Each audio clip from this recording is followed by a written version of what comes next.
Message from Starfleet Command, top priority.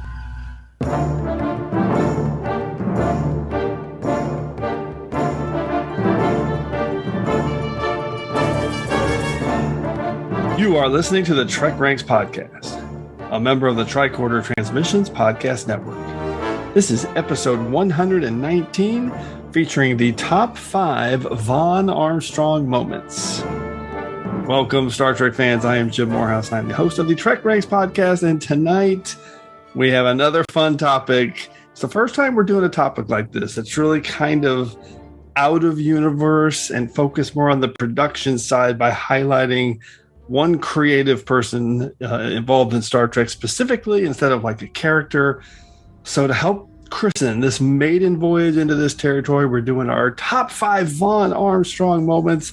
And I'm guessing there's a decent chance some people listening don't even know who Vaughn Armstrong is, don't even recognize that name. He's a guest actor that has appeared as the most distinct character in Star Trek history. He's appeared 11 times as a distinct character with names and lines in an episode, and that's the most. So we're going to break it down in our diagnostic cycle in a little bit, talk more about him.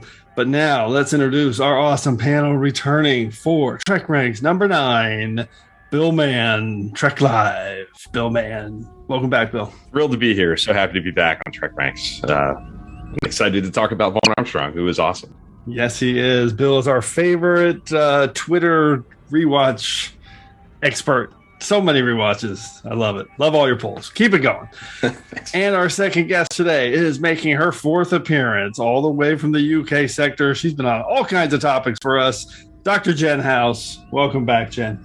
Well, thank you. I'm really looking forward to talking about this topic. I've had some great episodes to watch, so it's good fun.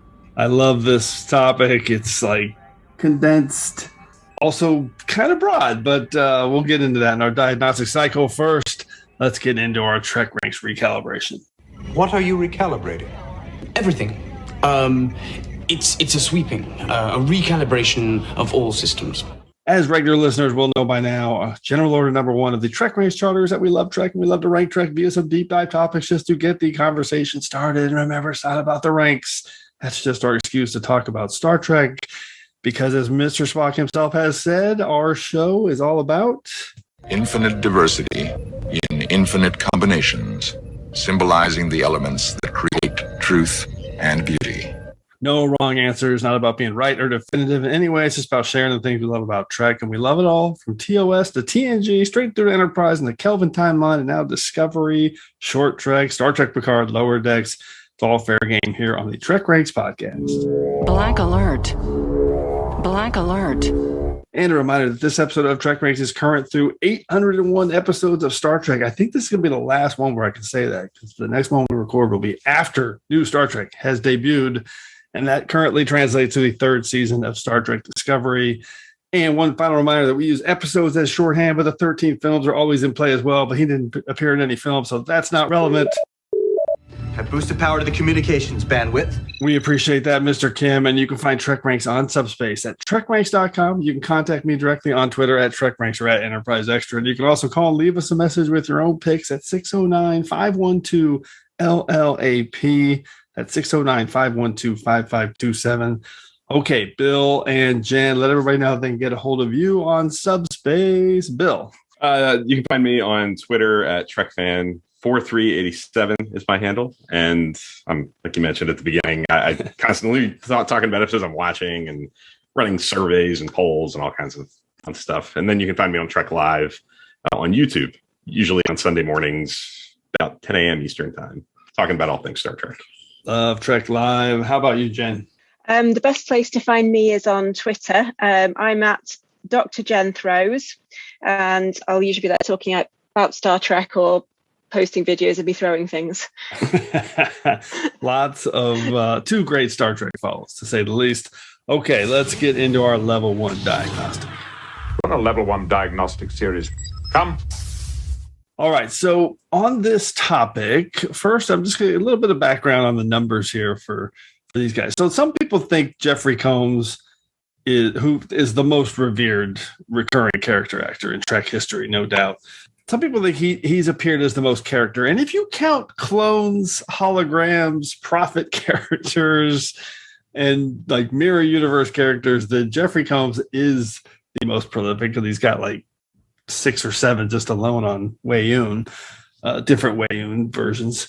But for my counts, we didn't count those. So for us, it's the same character, but I don't really double it if it's a hologram or a clone or a mirror universe. So Combs is at 8 total, and soon to be 9 because he's about to appear in Lower Deck season 2 as some kind of evil computer, according to the trailer. But Vaughn Armstrong is at 11. Some people say it's 12, but I'm not counting the mirror version of Forrest. To me, it's just Admiral Forrest. This is 1, so it's 11 total if you look at it that way. So he's appeared in 28 total episodes across TNG, Deep Space Nine, Voyager, and Enterprise. He's played 8 different species: Klingon, Cardassian, Romulan, Vidian, Hirogen, Cretacean, species 571, and of course human. He's played 3 Klingons, 2 Cardassians, and his time on Star Trek ran for 16 years, from 1989 to 2005. Pretty amazing recurring guest actor on Trek. So I just wanted to kind of frame it a little bit of what he's done in Star Trek, Vaughn Armstrong. And now for these kind of character episodes we do like this, although this one's more about the actor, I like to just have everybody just choose one word to describe Vaughn Armstrong. So we're going to do that now. Bill, what's the one word you came up with for Vaughn Armstrong? Vaughn Armstrong is prolific. He is everywhere across the entirety of at least the sort of Rick Berman era of Trek. You'll find him in all of those shows, coming and going, some more than others, but he appears in all of them. And it's not even just a matter of like episode count or even character count, it's species count. He's a Klingon, he's a Romulan, he's a Cardassian, he's a human, he's a mirror universe character. Like it's Hirogen, like it's just so vast in terms of the kinds of things he's getting to do across the Enterprise through Voyager, chronologically at least. I love that. Prolific is so good. I mean, that's the fact that they brought him back for so many varying different kind of roles is really amazing. That's kinds of roles is huge too. Like some of these things, if you look at his episode, his episodography, I guess, some of them are really kind of bit parts, not necessarily making a huge impact on the story of the episode, kind of a bit role. But some of them, he's really hugely important in the episode. So even in terms of the scope of the role he's taking on, from huge guest star of the week to kind of pseudo cameo, who can we get for a day? He's got all that too covered. Yeah, it really is a broad scope of what he covers. How about you, Jen? What's the one word you came up with? The word I came up with was versatile. And like as you said, he does everything from sort of the main guest character to the little bit part that only has a couple of lines, and he covers sort of the whole range of experiences, of characters, of types of people. Yeah, versatile is really, really good too. And I think so all 3 of ours are kind of in the same vein. So my word, to kind of echo what you guys said, but also to compliment it, is inconspicuous. Because I think most actors, like character actors, would appreciate that. Because a lot of times you just don't notice the guy. I'll frame it this way. Before he played Admiral Forrest, I had no idea who Vaughn Armstrong was, and he played 8 characters in Star Trek. Now he's got a pretty recognizable voice, but up until that point, it's not like it was like, oh, it's this guy again. So it was like, oh, this guy has played other characters. He's played like 8. What? It's really kind of amazing that he's been able to do that. And inconspicuous it basically means not really noticeable. And I think most character actors would kind of revel in being described that way. Any thoughts on that?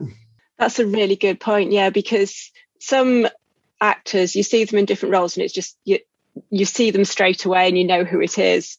But yeah, some of his characters, I always have to go back a few times and go, that is him, isn't it? Yes, it is. Yes. Yeah. And you really have to look for it to actually be able to spot it. Yeah, same kind. Go, Bill. I was just going to say, I totally agree. I think the if you look at his characters, I think up until Admiral Forrest, he a lot of his roles, he's in prosthetics, and so sometimes pretty heavy prosthetics. So I totally agree that for a long time, you probably could go right without even realizing that it's a recurring guy coming and going in different roles. Now, once he played Admiral Forrest, then his voice became kind of a giveaway. So now you would look at some character and go, "Oh, it's him," because I can hear the voice a little bit because he has a very distinctive voice. Yeah, but yeah. Anyway, it's a pretty cool, prolific, versatile, inconspicuous scope of work from Vaughn Armstrong. I love it. All right, let's get into our prime directives and figure out how everybody broke down their lists. But what you're proposing is exactly the kind of tampering the prime directive prohibits. Okay, Jen, let's start with you. How did you define your prime directive for this? And again, he appeared in 28 episodes, so it's pretty finite list we can choose from. That'll certainly help cut it down a bit. So with just the shorter list to choose from, what I went through and thought about which performances just really stood out to me. So it's not necessarily the role that he played in the story, because some of them, as I say, some of them are main characters, some of them are really minor characters with maybe 1-2 lines, and that's it. And I also tried to get representation from as many different alien species as possible. I did actually pick up another sort of common thread as I was going through all my picks, but I'll talk about that later because otherwise it'll kind of give away some of my picks now. Awesome. Love a theme through the thread of picks. Bill, how about you? I've been fortunate enough to be on TrekRanks, like you've mentioned a few times, and I find myself always saying sort of the same thing. I rely a lot on gut and what comes to my mind when I read what the topic's going to be. So most of my picks are things that were really forefront, like instant popped into my head. Yeah. So I guess the giveaway there would be that I think it would be fair to say that most of the moments / roles / episodes that I'm kind of going for are some of the more big impacts as opposed to the more bit parts. Yep, that makes sense. So I got a little bit of a mix of both of those. I did my normal just brainstorm to kind of come up with a list, figure out what was top of mind and some of the deep cuts were that I could think of.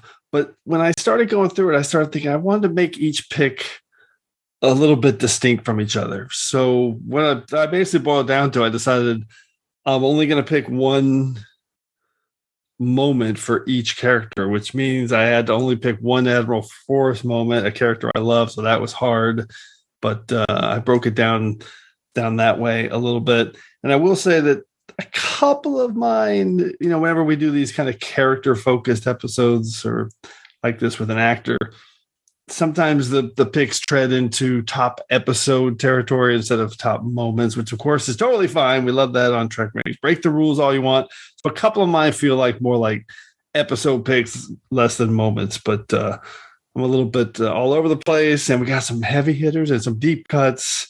All right, let's get into it. First, Cadet Catan, introduce us to the new order of things.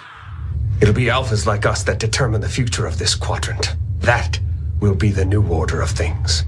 Thank you, First Cadet Catan. And as always, just a quick reminder on how we're going to go through the order of things. First, everyone will reveal their 5-word summary and a hashtag to tease their pick. Then we'll each reveal our top 5 Vaughn Armstrong moment, the specific reasons we're highlighting it. At the end, we'll ask everyone for a few secondary system selections for the picks that just missed our list.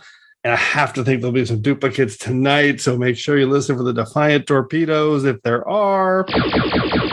Okay, Bill, we're going to start with you. What's your number 5 pick for your Vaughn Armstrong moments? So my 5 words in a hashtag are practical, skeptic, cutthroat Terran, and hashtag Captain Maximilian, Captain Forrest from In a Mirror Darkly. Part 1 specifically, and if I'm going specific moment, it's going to be him going down with the ship. I think in a lot of these roles, he's not necessarily playing men of action many times. So getting to see him, especially in the run of Enterprise after his Prime Universe counterpart's death, no less, get out from behind a desk and be on the bridge of the Enterprise in command, and doing something heroic, if you can call it that, in the Mirror Universe, and going down with the ship and kind of saving the day is a pretty distinctive flavor for the Forrest character and for a lot of the stuff that we get to see Vaughn Armstrong do throughout his run on Star Trek. I love the way that it's such a yin and yang portrayal of the mirror universe between him and Archer. Yes, yeah. Scott Bakula is like really leaning into the scenery chewing, over the top, all those qualities that can be traps or can be assets depending on the story and how it's being done.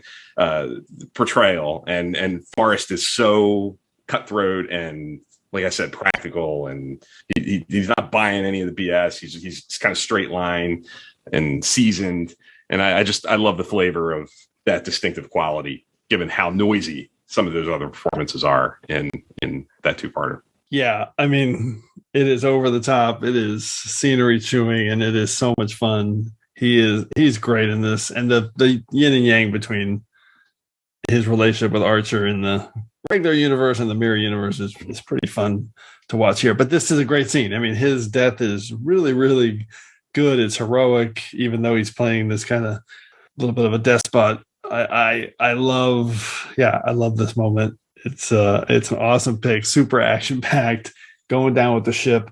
I'm 100% tracking deaths as one of my statistics for our picks to see how many times he dies.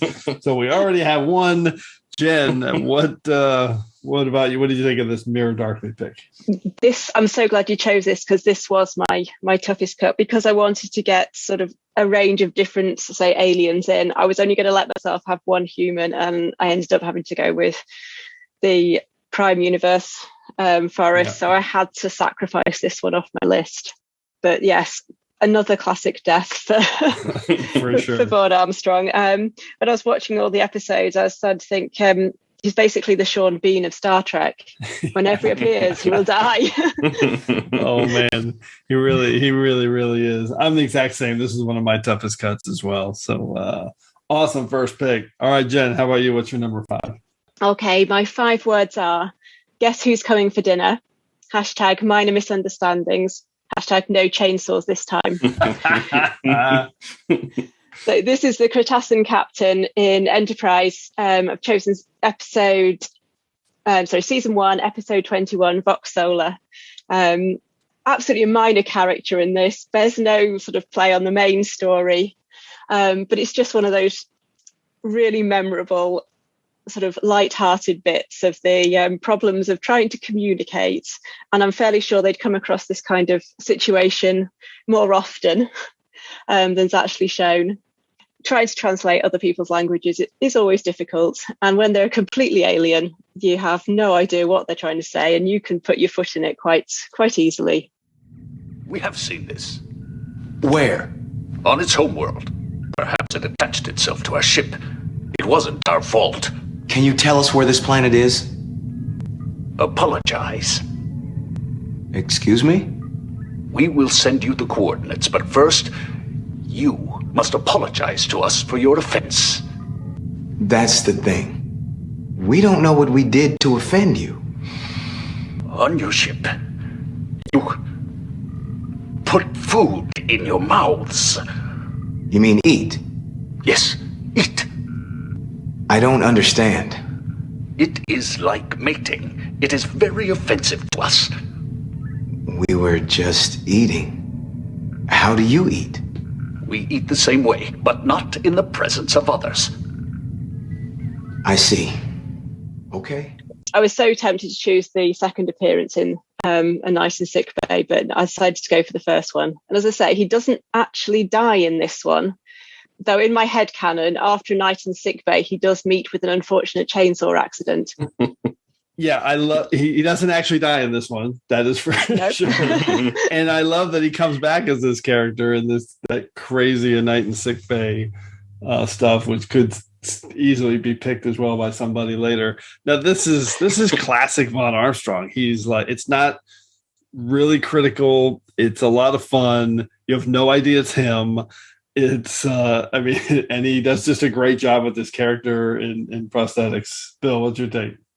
to kind of mirror what you said, Jen, about my number 5, this was my toughest cut, and my kind of spoiling our secondary systems, I guess. But that was the thing that came into my mind the fastest that didn't make my cut. There is something about that character and that species. I think it's the makeup. I think, like you said, Jen, it's the misinterpreting language. But what I love about it so much is that it's not even just like a universal translator mishap. It's behavioral too. Like it's not just, using a wrong word. It's broader than that. And that made an impact. And I agree. It's great. I think he's really, really good, and not a whole lot of screen time, and doesn't make a huge impact on that storyline. He's kind of like that character, and the use of them as the sort of out at the end is kind of plot device-y, I guess, but he makes a distinctive impression, and it popped into my head as soon as I thought Vaughn Armstrong. So really good. This distinctive impression is perfect. But again, this is one of those ones where it's like, man, if you're not paying attention, you have no idea this is Vaughn Armstrong. Yeah. Even halfway through, or almost the end of the first season of Admiral Forrest. Really, really good, impressive stuff. Okay, my number 5 words and a hashtag. Here today and Vaughn tomorrow, hashtag, or yesterday. And it is Voyager's Eye of the Needle right off the bat. It's this scene where Janeway connects with Vaughn Armstrong's Romulan Telek. And this is a really popular episode. Everybody loves it. I do too. It's an interesting. It's interesting to basically be playing a character that's only really sitting kind of sideways on a view screen. It's kind of a weird angle. And then he stands in the transporter room. He's in like 4 or 5 scenes. So he's in a lot of scenes. He has some audio work where you don't see him. And I got to think it's challenging for an actor to kind of engage and get people to connect with a character under those confines. But that's one of the things about this character that's so good. He just kills it as Telek. He's just a really, really good Romulan. He's protective. He's distrusting. He's loyal to Romulus, but he's also smart. He's clearly a scientist. He's willing to take risks and accomplish a lot. And in this scene where they're talking and Janeway's just trying to break through to him, and they talk about his family and his child who's 7 months old. And he's not going to see her. He still hasn't seen her, and not going to see her for another 2 years. And he realizes he's made some sacrifices that as part of this job. So it's really, really good stuff. Bill, what's your take on Telek, Eye of the Needle, and this scene with Janeway? Love Eye of the Needle. I love the character. I'm not going to say a whole lot right now. Okay. I echo everything you talked about. I think that's a great episode, and I think it does a lot. I think Vaughn Armstrong does a lot to kind of bring new colors and flavors to the Romulans. Yes, a little bit of a different kind of character. Yeah, and he's clearly a Northerner. Yeah, so, Jen, what's your take on Eye of the Needle? This is a popular one. So. Again, it is a fantastic episode. And again, I might be saying something about this later. All right. Let's go on to round 4. Jen, what's your number 4? Okay, so my 5 words: traveling through space and time, hashtag no message home. And it is Voyager Season 1, Episode 7, Eye of a Needle. Awesome. Let's talk about it right now. So, yes, Telek Ramor is one of those really memorable characters as far as I'm concerned. I mean, it's a great episode anyway. It's, brilliant sci-fi concept. But it's the scene where he's talking about, as he said, being away from home and family. And despite all the suspicion of the Federation Starfleet and the sort of typical Romulan attitude to others, that being able to make that sort of contact and understanding the need to try and remain in contact with your family when you're away from home. So obviously then agreeing to take the messages. And of course he dies at the end of the episode before he can take the messages anywhere. So death number, whatever. Yep. I mean, he dies. This is another one where he dies. It's crazy. I love it. Okay, we're let's go on to oh wait, I went to Jen's pick. It was Bill that was up next. I'm all out of order. Bill, what's your number 4 pick? I'll go with My Eye of the needle. Yeah, I'm going to go with it. My 5 words in a hashtag are Hope Dash by Temporal Displacement, hashtag Romulan Astrophysical Academy, and it is Telek Remor from Eye of the Needle. And I, again, echo everything that's already been said. For a moment, I think the image of him standing on the transporter pad resonates with me. That episode is so about like the roller coaster ride of ups and downs. Oh, we found a wormhole. Does it lead there? Yeah, it does, but it's in Romulan space and it's teeny tiny and we can't fly through it. And it turns out he's in the past. All these twists and turns and all the ups and downs culminating in him standing on the transporter pad, like that moment of achievement, of hope, and maybe this is going to work somehow, some way, really left an impact on me as a, whatever I was, an 8-year-old watching it first time. It's one of my more distinctive early memories of watching Voyager and first run. I think it might be the first episode beyond Caretaker that like really landed as a, whoa, this show is really good and off to a really good start. So I think he brings a lot of that stuff that you guys were talking about. And what I would maybe share as well is I think the kind of distinctly from some other Romulans that we've gotten to know in the past, he's not a military guy. He's a scientist. Right. He's not somebody who's, committed to the same things that even like Admiral Jarrock is in The Defector. He's a different kind of person and has different motivations. And I love what you guys said about the connecting over, being away from family. And that's sort of the key to unlocking the collaborative relationship that might lead to something. It's just great. He's a great character. It's a great episode. And I think Vaughn Armstrong delivers with all the voice work and not even seeing him and just through the view screen. Imagine high degree of difficulty, I would imagine, to make the impact that he did. Yeah, agreed. I love that Admiral Jarrock comparison because they both have a quality to them that shines through, but in different ways because he's still very military and this guy's a scientist. And I hope we didn't take away your number one pick. So I appreciate you moving it up into this round. So we haven't done it yet. Let's do it. Fire those torpedoes. So now let's close out round 4 with my pick. Not a duplicate. Probably won't be. This one is definitely a deep cut. It's brief. But pretty memorable. And it's another great death. So I'm picking it. 5 words in a hashtag. Crash and burn above Cardassia. Hashtag going Vaughn. It is the Dogs of War from Deep Space Nine season 7. And this is when he plays the Cardassian Seskull with an L, not Seska, Seskull with an L. And he's basically this cool background Cardassian. He's in a couple episodes, When It Rains and Dogs of War. It doesn't have a real important part. But this one just jumped out at me. It's a very short scene. It's at the beginning. Damar, Garrick, and Kira it's actually the return to Cardassia, which is really cool for Garrick. It's a pretty impressive scene from that respect. They're beaming down to Cardassia. They're going to combine the forces and start rallying the troops to fight the Dominion. Of course, they beam down. All the troops are being slaughtered. They're stuck there. They try to beam back up. And, of course, it's Vaughn Armstrong playing Seskull, and he's just screaming lines. Things are exploding the ship. We're under attack. I can't lower the shields. Lock the disruptors. Return fire. Transfer auxiliary power. Big explosion. And that's the end of Seskull. Really dramatic. I love it. It's such a fun scene.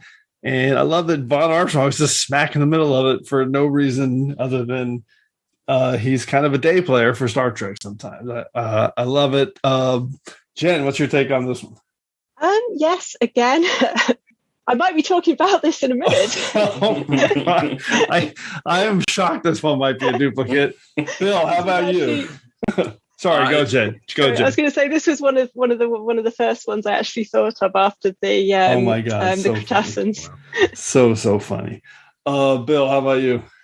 It's not going to be on my list, so not a three-way tie here, but it's definitely as you're describing it, I can picture it in my head, him pounding away at the consoles and everything blowing up around him.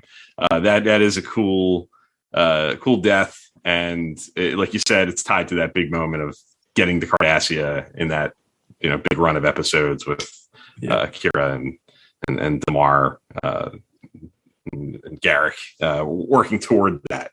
I think definitely a great moment. I think it was this the second Cardassian he played. I think he played 2. Yeah, he played the one in We might talk about early DS9 season 1. That's prologue, I think. That's prologue. Yeah. Okay, that is excellent. That is the end of round 4. So now let's go to Bill. Get the order right. Bill, what is your soup round pick? Eat your soup, courtesy of a loyal establishment. Jolan True. Super round pick is going to be 5 words in a hashtag are Seven's tragic Borg kind of brother. Hashtag survival is insufficient. And it's 2 of 9 from Survival Instinct. Oh, I love it. This is an episode I've always really liked, in the last year, exploring the idea of, ex-Borgs, ex-Bs has become even more in the forefront. But Voyager did that a good bit with obviously Seven's character. Really, that's the foundation of her. But episodes like Unity and in Survival Instinct, we get these looks at, what does it mean to be disconnected from the collective? And this takes on a much more personal, I think, approach to exploring those ideas than Unity does, with Seven being so intimately tied to these 3 tragic ex-Borg who are still linked together and are sort of desperate for a moment of silence and a moment of privacy and being able to live life kind of normally again, kind of stuck in limbo with, having that Borg quality of shared existence and the collective consciousness, but living this quiet, isolated life at the same time. And I think, unlike a lot of these other roles, Vaughn Armstrong is like kind of quiet and reserved here. It's kind of another different flavor for what he's doing. And if I'm going with a moment, I'm thinking the thing that popped into my mind with this episode is those final moments in the mess hall after they've been disconnected. And he's going to go fill his life with life again. I just love the quiet of that and the way that that's played. And it's a different kind of, like I said, flavor for some of these Vaughn Armstrong performances. I love that. Great summary. You said to go live his life, but also to go die. So, I love that ending. So I'm glad you brought that up, because in my rewatches, incredible. He at the very end, when they're all kind of saying goodbye to each other, this is an amazing scene. He moves up to Seven. By the way, he doesn't say a single word. He just silently walks up to her, doesn't say goodbye. And everyone should check this out, because it's impressive acting. He stares at her, he sighs, he kind of half smiles, but it's a little bit of a glare. He's just got all these emotions, because Seven's the reason that they're in this situation. And yes, she's helped him get out of it, but it's a death sentence. And it's just amazing acting in like a split second of just, what is he feeling? Oh, he's feeling everything, literally everything. It's incredible. It's really impressive. Jen, what's your take on Survival Instinct? Well, I think I'll just give you my 5 words and a hashtag. Because my 5 words were filling his life with life, hashtag in the time left. And I chose exactly the same scene. That final scene when they've been, because they've escaped from the collective to find themselves stuck in another collective that they can't escape from, and so they've finally got the freedom from this sort of mini collective, and they've got to decide what they want to do in that short time. And there's no time to be angry with Seven, or they're just going to go off and live what they can. And it's really good moment, I think. Yeah, that line, what was the line you said? That living life to live, what did it was filling it. He said it's going to fill his life with life. Right, fill his life with life. God, that was so good. Yeah, so good. Really impressive. So impressive that we have a soup round triplicate. But I picked a different scene. So here's my 5 words and a hashtag. Vaughn Board for Borg Deep Dive, hashtag 2 of 9. And it is Species 571 Lancer 2 of 9. And I kind of picked the whole episode, but the scene that I really ended up focusing on is this one.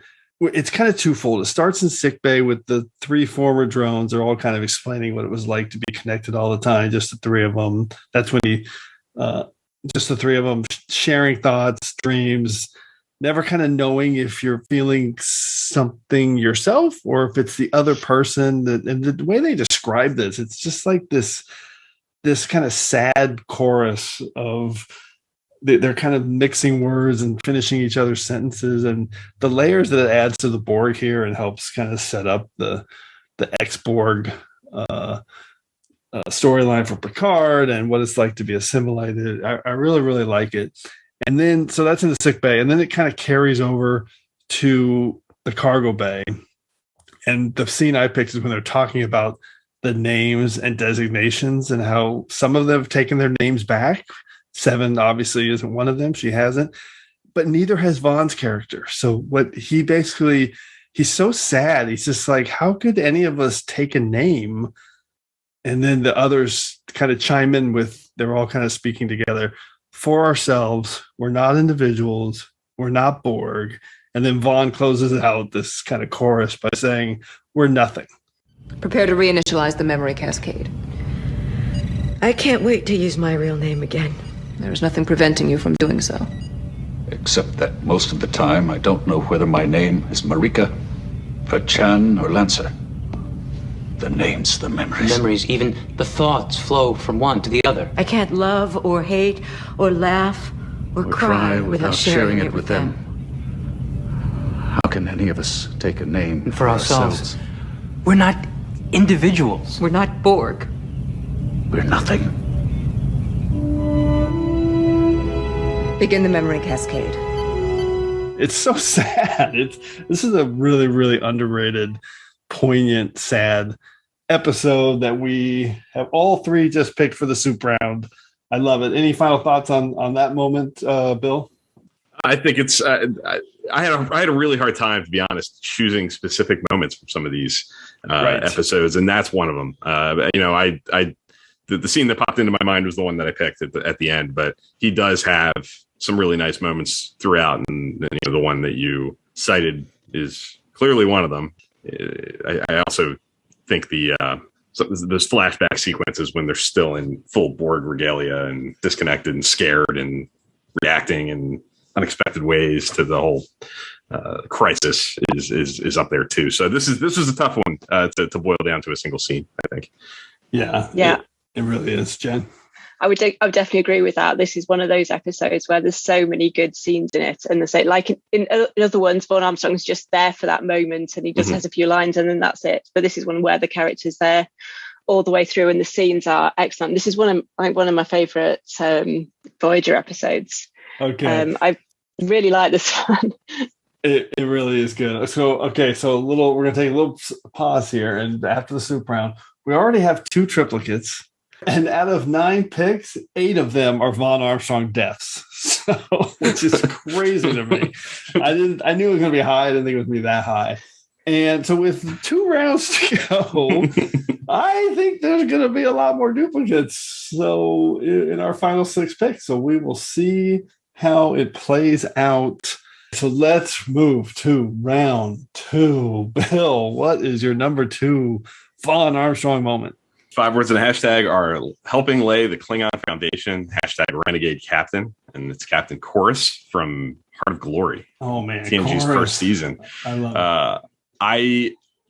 Again, choosing a single scene, difficult. I'm more thinking about the impact I think that this character, that this episode kind of had with establishing, like I said, the foundation for what the Klingons were going to be. I think to put yourself in 1987, we had Klingons in a few of the movies and 3 and 4 and a little bit in the motion picture, and very different kinds of Klingons in the original series. Koloth, very different than Kang. So like building what a Klingon was going to become and how the Klingons were going to be portrayed in mass really for the next 18 years was kind of starting here. We had Worf obviously in all of the Next Generation episodes up to this point. But I think having an outsider come in and be a Klingon from Klingon society and not be a Starfleet officer like Worf helped to define what that relationship was going to be like for the next few years. And that's Vaughn Armstrong. And I feel like if I would have a difficult time not keeping that toward the top of my list, given how many fruit were kind of pulled from that tree. But if I'm going to go with a single scene, I think to keep the death theme alive, I think it's the final showdown in engineering. I love the way that set gets used on occasion. I love it when they use the upper level on the TNG and the Voyager engineering sets. And this is one of the more memorable and cool examples of that, I think, with Core threatening the warp core with Worf having to talk him down. This is one of Rob Bowman's episodes early on, and the direction on it is so good with that death scene. He's so good. And so this is literally the first Klingon we have seen on TV other than Worf since TOS. Right. So the groundwork, this is it. This is the guy, and he really sets the tone for everything you see coming after. I mean, what a performance. Honestly, it should be more revered and more remembered for what it did from that perspective. Really, I love this pick. Jen, what's your take on Chorus from Heart of Glory? Yeah, I think this is somewhat of an underappreciated episode.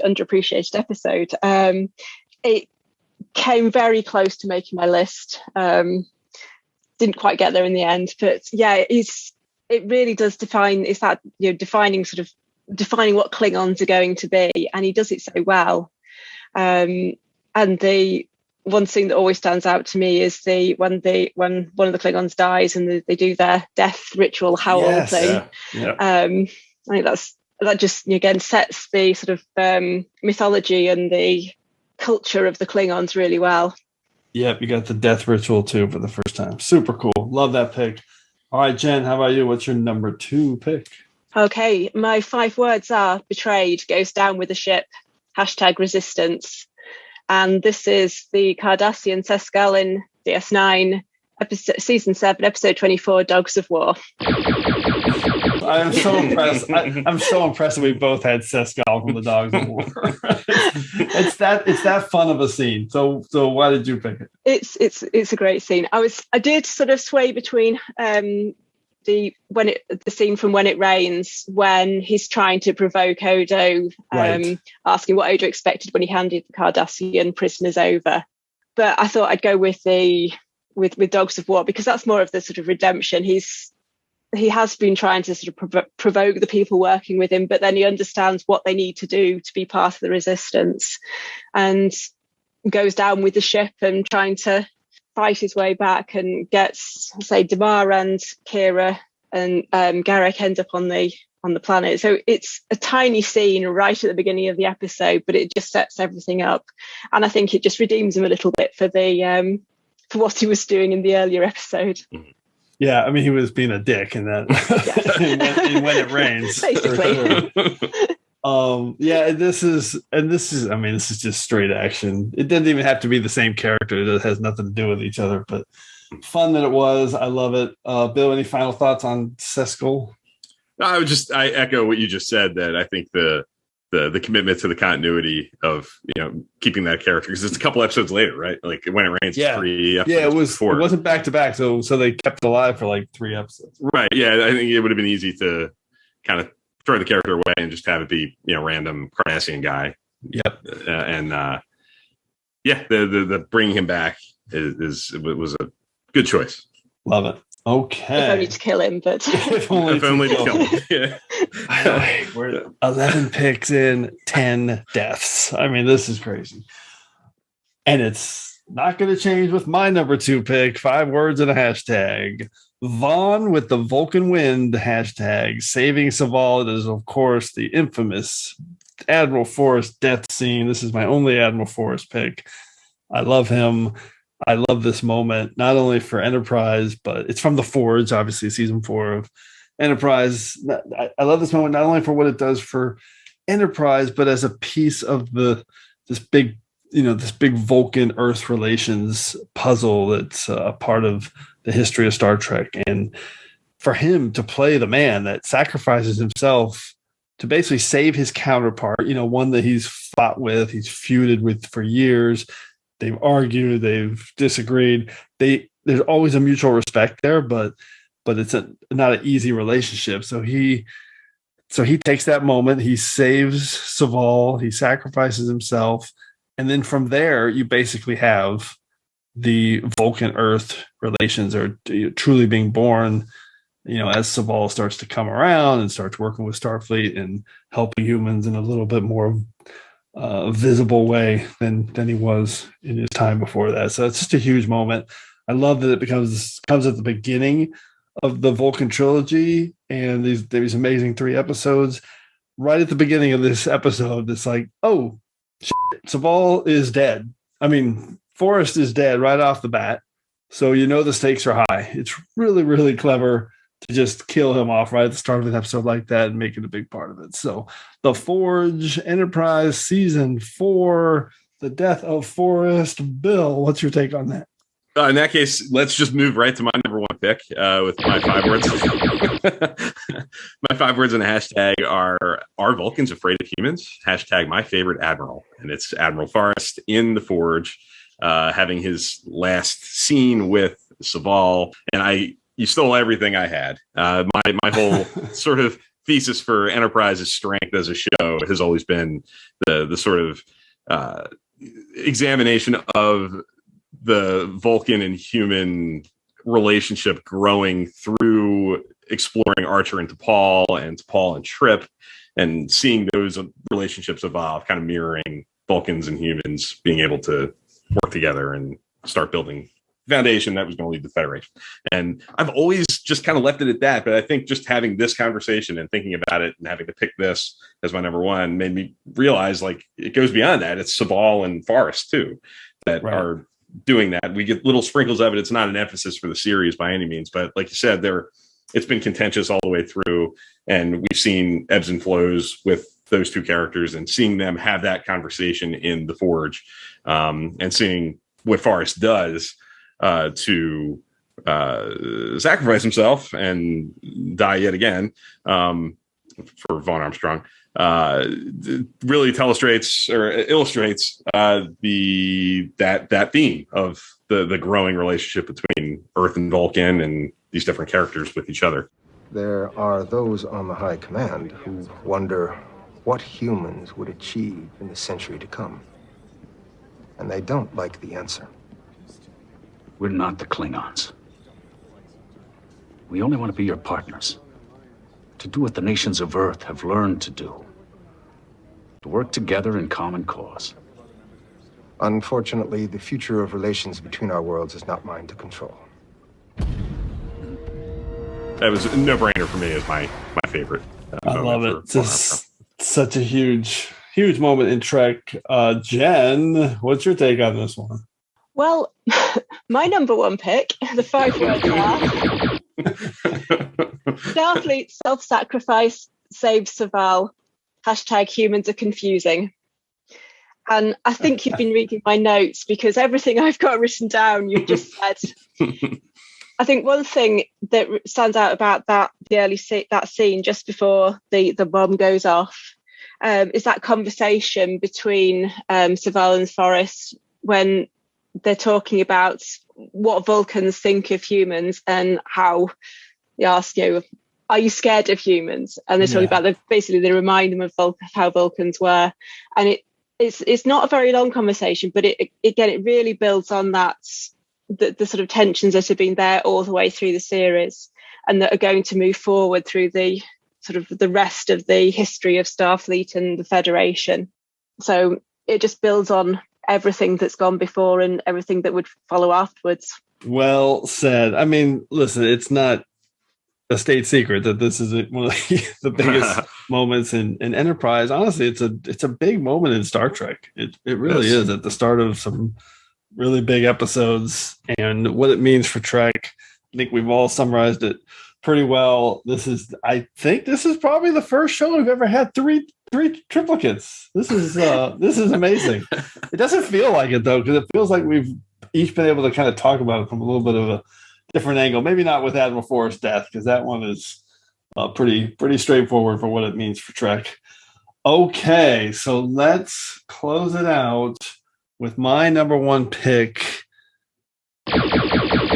One more duplicate, 5 words and a hashtag. updated Klingons return, Vaughn target, hashtag, death ritual, and it is Heart of Glory, and it is chorus. And I talked about it before, and Bill talked about it. This Klingon really sets the tone for everything that we see afterwards. It's the first Klingon we've seen on TV since TOS, and Vaughn Armstrong just deserves so much credit for it. But my scene is a different one, and it is absolutely, I think, one of the coolest, best filmed scenes. I'm going to say it. I know I'm prone to hyperbole, but in all of TNG. And it is his hero entrance at the beginning of this episode on the Batris, the ship that's breaking down, exploding. You got the smoke everywhere, the lights. There's, you really, really feels like jeopardy. And for everybody that's on the ship trying to beam out, they're like, we have to move out of the engine room because we can't get a signal. And he steps into frame, his first appearance, so badass, just with the light and the smoke and the whole action sequence, beaming off the ship, countdown, the explosion, beams falling through. It's just A+ level. It's so well done. I mentioned Rob Bowman before, the director. He deserves all the credit for that. Just incredible. So that was my reason for picking this one as much as the Klingon. I just love, as a moment, man, Vaughn Armstrong gets it when he steps out of the shadows as a Klingon. The framing, really, really, really cool. Bill, what's your take on that scene on the Batris before it explodes? You said it. Rob Bowman, I think, directed the crap out of that episode, and many of his episodes, I think, have a really dynamic visual quality, and Heart of Glory is no exception. And I think, especially in season 1, sometimes can feel maybe a little bit flat. And I think one of the reasons that Heart of Glory really stands out in that season is that it has that urgency and that feeling of jeopardy, and there's like a real genuine kind of threat, and Worf's loyalties are being tested, and a lot of that stuff gets pulled out through Rob Bowman's direction, and in moments like the opening of the episode, it really sets the tone for what's to come in the episode. Yeah, specifically. Jen, any final thoughts on chorus from Heart of Glory? No, yeah, I'll agree with everything you said there. It's the whole episode it stands out in season 1. It's so well shot, and the characters are, though there's not been any Klingons before, they just set the tone, don't they? And yes, the whole combination of the characters, the script and the directing all just comes together perfectly for that one. Yeah, and I didn't say it before, but as a Klingon setting the tone, he really does. He's dismissive of like Worf says he's from a farming colony on Galt, and of course is just like, what? Like a farming colony? And he is so dismissive of that. And then the Klingon death ritual, of course, and he's just trashing the Federation every chance he gives, every chance he has, and he wants to live like a true Klingon. I mean, it's pretty cool. It's pretty cool. Yeah. All right, let's get into some secondary systems picks. See what else is out there, since we had so many duplicates and triplicates. Let's see what you can do with the secondary systems. Bill, what's on your list? Any deeper cuts? I kind of said it earlier, but honest to goodness, my hardest cut was the Cardassian captain in Voxola. Specifically, I think, because of everything we kind of talked about. I think he, with so little, he makes such a distinctive impression, and the fact that it popped into my mind so quickly really kind of says it all. Because unlike some of these other characters that we talked about, it's such a small little bit part. Some of these other roles, like Admiral Forrest, is huge, impression left over many episodes, over a whole show, and Chorus and Telek Ramor are major players in those episodes. To leave such an impact on the viewer with just a couple scenes through a view screen and blowing through a corridor, it says a lot about his talents. It really does. He does a lot of that on a lot of these different characters. So for sure. How about you, Jen? Any other you want to list off? I'll say 2 of the ones on my secondary systems that were pretty tough cuts have been mentioned. So In the Mirror Darkly and Heart of Glory. Also Endgame, another Klingon there. Yeah. Is it Korath? Korath, yeah. Mm-hmm. Yeah, I love it. So Korath was my toughest cut. It's weird because Korath, I don't think he was ever mentioned on TrekRanks even once in the first 100 episodes. And he's been coming up like every few weeks now. For some reason, he's been coming up a lot lately. Korath is an amazing character created for Star Trek The Experience and then seen in Endgame.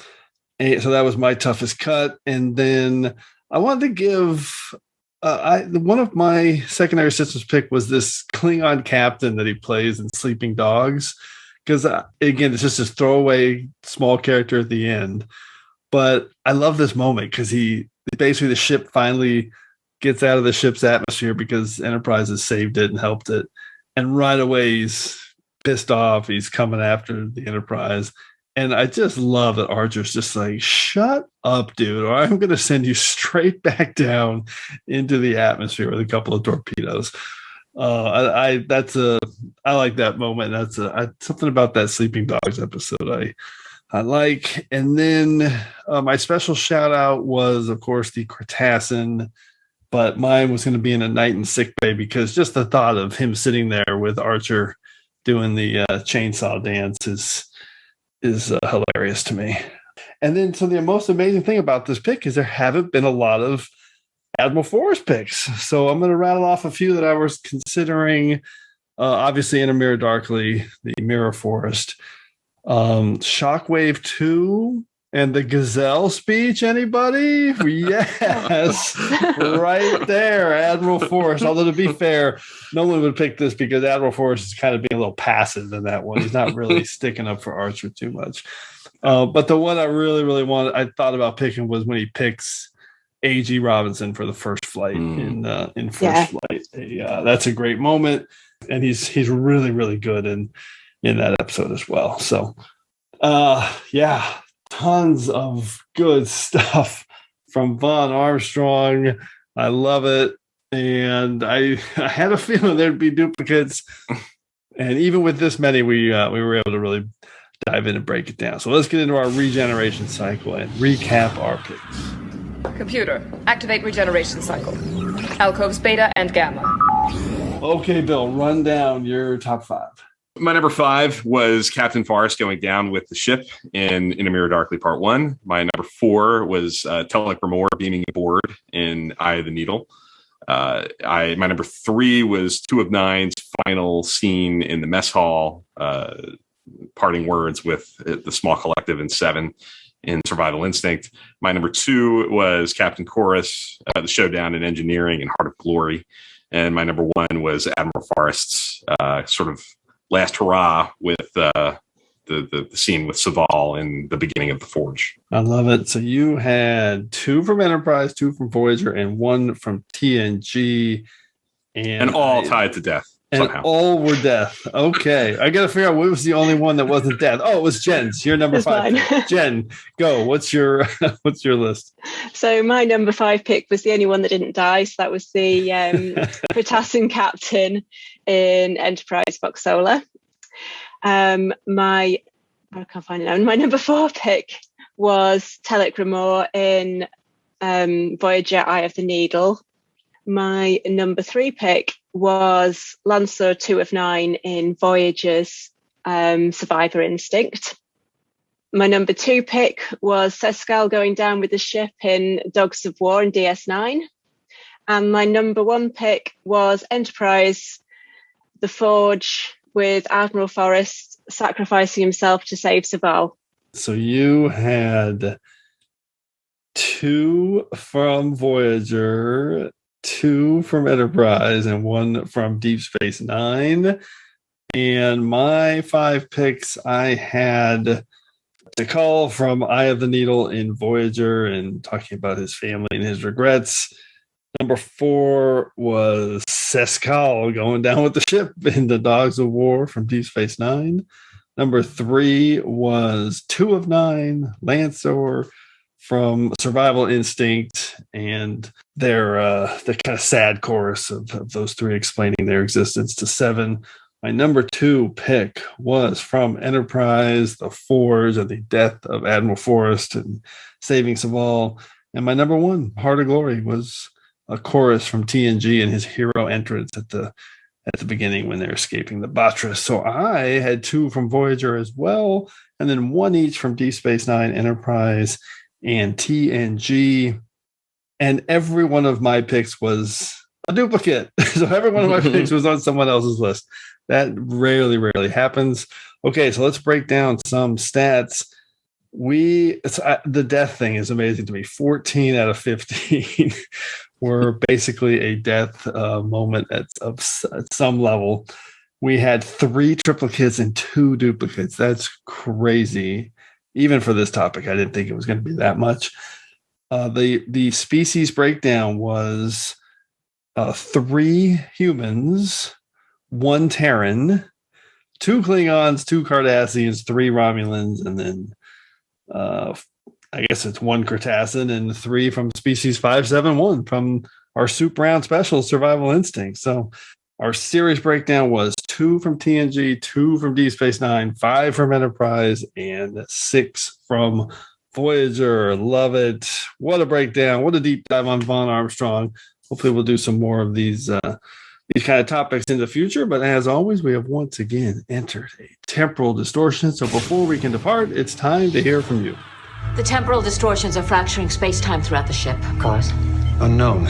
Oh, we know the cause, Mr. Tuvok. It's all the amazing feedback we continue to receive from our listeners here at TrekRanks. And this week's temporal distortion has sent us back to episode 111 in our abstract ones. That was a very fun topic. We've got in a lot of great lists. I'm going to read off a couple of quick ones right now. First, from our friend Adam Sanders at MetsFan1701 from TNG The Host. Many hosts, but one Odan. Hashtag one soul. I really like that. That's a great one. One Odan. From Latent Image. Why did I kill her? Hashtag which one do I save? If number 3 will always have Paris from TNG. Mannheim multiples must be merged. Only 1 correct data. This is so good, this list. Number 2 from the Omega Directive, Voyager. Behold the Borg's holy grail. Omega is the one perfection. And then his number 1 from DS9, Waltz. Alone, but with many voices, 1-on-1. Really clever take on abstract ones. Another list from Brian Yak at Yakman, Yaeckman. Great list from him. His abstract ones. Number 5, needs often outweigh the many. Hashtag or the one. 1 spacefaring pocket beagle. Hashtag Porthos. 1 torpedo and 1 tailpipe equals Star Trek 6. I love it. Number 1, but 3 pips. Hashtag Riker.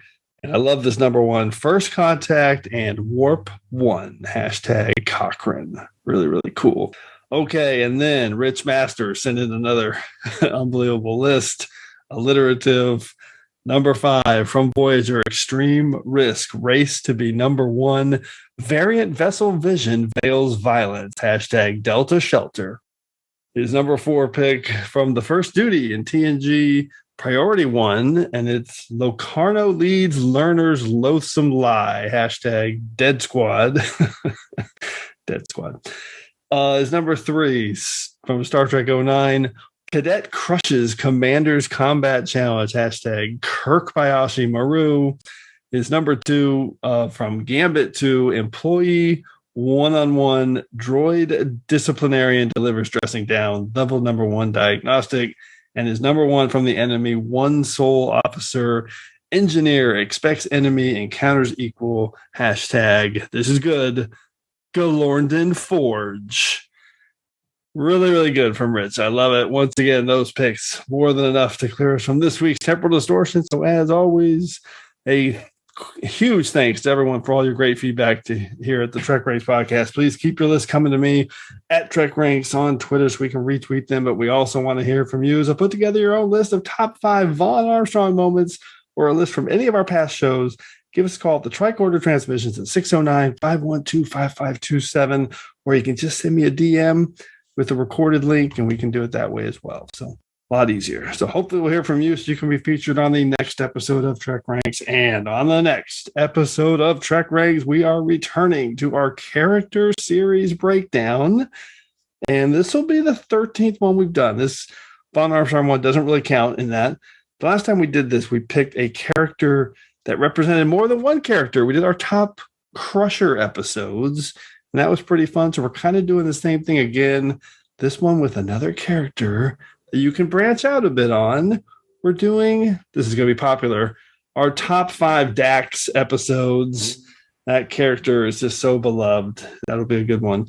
So Jadzia, Esri, Hal, you can pick Kate, you can pick Curzon if you want to go that way. I don't know why you would, but Bill and Jen. So if you had to choose one Dax episode off the top of your head, what would it be, Bill? First one that comes to my mind is Blood Oath.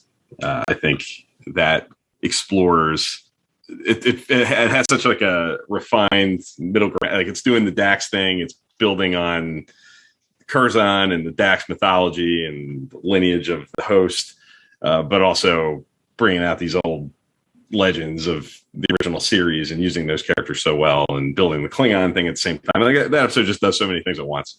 And I love the thing that always comes to my mind is the little quiet moments between Kira and Dax in that talking about killing and the impact that it has. And that last scene is the thing that probably puts it over the top for me. Maybe my favorite. Well, that one has high odds to maybe also be a triplicate.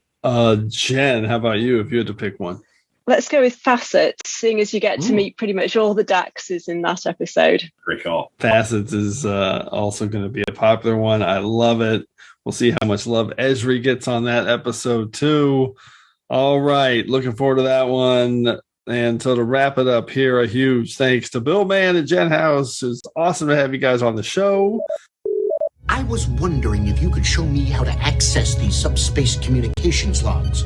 And we're going to do that right now, Neelix. So any Trek subspace communications, either one of you guys want to relay before we depart? Bill? I would just say you can find me on Trek Live on YouTube weekly. Check out the Trek Live YouTube channel and find me on Twitter at TrekFan4387, running all kinds of fun surveys and polls, asking people for favorite 5 episodes from a given season. And I'm a nerd. I like to put together charts and statistics and trying to see what the consensus might be. And I've been enjoying doing that the last few weeks. So love those polls and those results and studying them. Really, really cool. Jen, thanks for coming back on. Thank you for having me. It's been great fun. And so you can find me on the best place is Twitter, say at Dr. Jen Throws. And currently my pinned tweet is a working through all the TrekRanks episodes. I've kind of got a lot of gaps in my spreadsheet, so I need to fill those up. So I'm going to go through every episode and tweet my TrekRanks for everyone. So check them out there. I love it. I just saw you sent one today that I haven't read yet, so I can't wait to see it. Awesome. All right. Thanks, everyone, for engaging with us here on episode 119 of the TrekRanks podcast. As always, I want to close by saying I'm looking forward to standing with you again here in this place where I belong. When Zephram Cochrane made his legendary warp flight 90 years ago and drew the attention of our new friends, the Vulcans, we realized that we weren't alone in the galaxy. Today, we are about to cross a new threshold. For nearly a century, we've waded ankle deep in the ocean of space. Now it's finally time to swim. The Warp 5 engine wouldn't be a reality without men like Dr. Cochrane and Henry Archer, who worked so hard to develop it. So it's only fitting that Henry's son, Jonathan Archer, will command the first starship powered by that engine.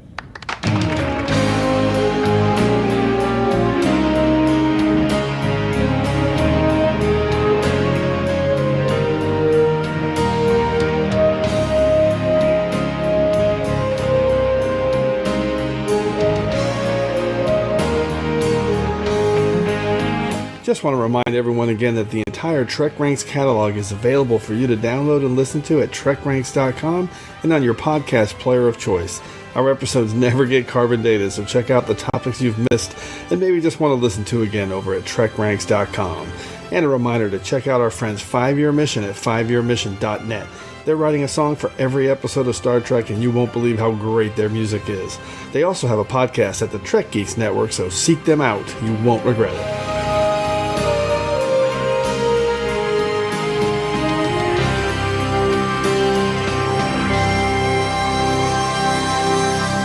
3 days, that's all I need. Admiral. We've been waiting for nearly a century, Ambassador. This seems as good a time as any to get started. Listen to me, you're making a mistake! When your logic doesn't work, you raise your voice? You've been on Earth too long. I had a feeling their approach wouldn't sit too well with you. Don't screw this up.